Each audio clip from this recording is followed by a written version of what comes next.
everyone, it is I, Kristen, your host, and welcome to the Spoils Spotlight.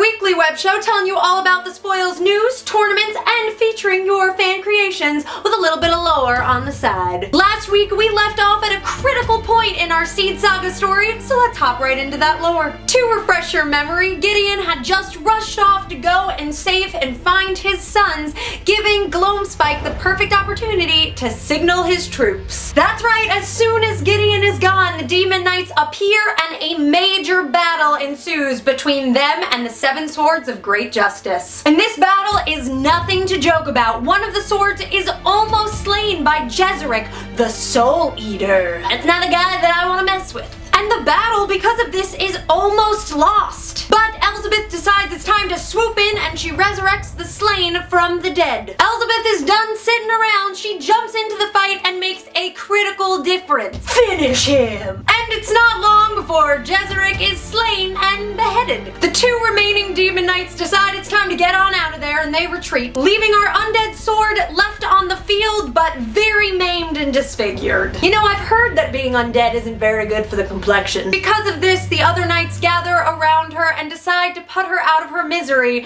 which is nice and all, but is a gruesome, horrifying, and disturbing experience. Now, while they may have gotten the Demon Knights to retreat, the remaining swords are not happy at Elizabeth. They're pretty pissed, because baby, now they got bad blood. And Elizabeth's future isn't looking any brighter here, because when Adriel returns to the kingdom, he soon finds the corpse of Gideon and Elizabeth's son. The swords are absolutely horrified. They've had a day. They threaten mutiny and to kill Elizabeth. And meanwhile, on the other side of this war, Gloamspike is mourning the death of Jezrek. He ain't happy that his soul eater is gone. He sends his two other sons, Myrbegon and Ipsigast, to go and find and kill Gideon. Which is when we end our story for today. But don't worry, we'll be continuing this lore every week here on the Spoils Spotlight, so be sure to tune in next week. And finally, I think it's time that we show off a little fan creation. Except this week's fan creation is not little, it's in fact big and pretty cool. Pink Lizard 314 sent us this amazing Monopoly set that he made that's entirely the Spoils themed. I'm gonna put all the specs that he sent us for this board in the bottom bar below because it's insane. The detail that went into this game,